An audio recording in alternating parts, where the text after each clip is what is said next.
Abarth fait partie de ces constructeurs dont la passion, la sportivité et l'émotion sont les gènes de chacun des modèles sortis d'usine. Et pour assouvir la soif de sensations que ressentent tous les propriétaires d'Abarth, le Scorpion s'est associé au circuit de l'Ouest parisien, à Dreux, pour une journée entièrement dédiée aux clients de la marque. Le directeur d'Abarth France lui-même, Fabio Di Prima, a fait le déplacement pour accueillir tous ces mordus de la marque. Là, c'est la Abarth Day. En fait, la Abarth Day, c'est un concept que nous avons inventé il y a 4 ans en Italie. Nous l'avons fait l'année dernière avec beaucoup de succès. Première fois en France. Et cette année, on le repropose. Pourquoi? C'est une journée en fait dédiée aux possesseurs et aux clients Abarth. Nous passons et nous partageons une journée ensemble. Nous avons loué ce magnifique endroit une journée entière, donc nous donnons la possibilité à nos clients de dérouler sur piste, et de partager une journée à Abarth. Dès 8h30, une armada de petites 500, 500C et autres Punto, toutes dans leur version Abarth bien sûr, envahissent le large complexe composé d'une piste asphalte, mais aussi rallycross. L'organisation n'a rien négligé pour cet événement.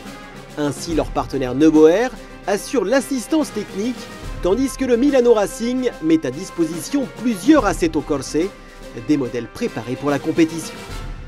9h30, c'est l'heure du briefing. Pas question ici de longues explications, ce n'est pas une compétition, il n'y a pas d'enjeu autre que le simple plaisir de rouler avec son propre véhicule. 10h, après avoir réglé les derniers détails administratifs et chaussé un casque, les abarthistes sont lâchés sur les 2 pistes, selon des groupes prédéfinis.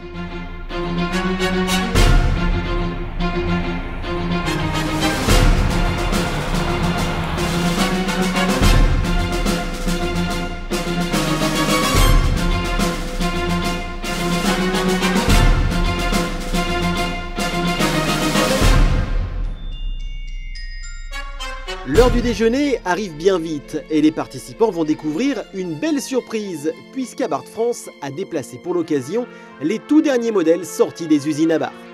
Les 595 Turismo et Competizione d'abord. La première privilégie le luxe, quand l'autre plutôt l'âme d'une croqueuse d'asphalte. L'une privilégie les cuirs et l'aluminium, l'autre la performance avec des sièges baquets, de l'Alcantara et un échappement à 4 sorties. Toutes deux sont propulsées par un bloc de 135 chevaux et peuvent recevoir le kit essai-essai pour porter la puissance à 160 chevaux. Il y avait également la Punto Super Sport aux couleurs sombres et racées, propulsée quant à elle par un bloc 1,4 litre turbo de 180 chevaux. Lorsqu'ils ne sont pas à bord de leur petit bolide, les clients peuvent aussi s'essayer au Segway, participer à un concours de slot racing ou se faire tout simplement plaisir dans la boutique officielle de produits Abarth. Les enfants sont également pris en charge à travers de nombreuses activités ludiques. Le ventre plein, les participants ont alors tout un après-midi de roulage devant eux, sur asphalte comme sur terre, et ce malgré un ciel parfois menaçant. Qu'importe, les sourires sont omniprésents et tous sont impatients de reprendre la piste. On se fait plaisir. C'est très sympa le fait qu'il y ait 2 pistes entre la terre et l'asphalte. Et voilà, c'est que du bonheur. Mais carrément, ça fait des semaines qu'on s'entraîne. Les journées à Abarth, c'est super cool, on s'éclate.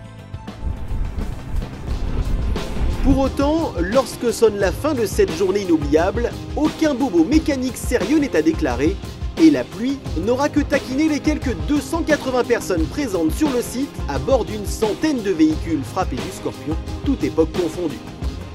Car les Abarth Days, c'est aussi l'occasion de rassembler les générations, de découvrir ou redécouvrir l'histoire de la marque.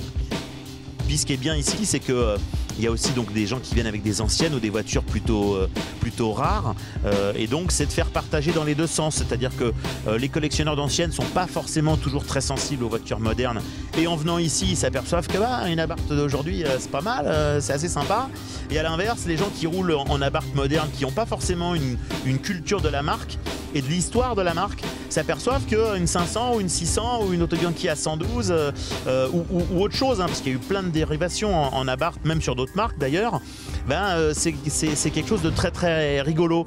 Donc en fait on se retrouve avec des échanges dans les 2 sens, de l'ancienne vers la moderne et de la moderne vers l'ancienne. Vous possédez vous-même une Abarth? Alors n'hésitez pas, pour les prochaines Abarth Days, ça sera votre tour.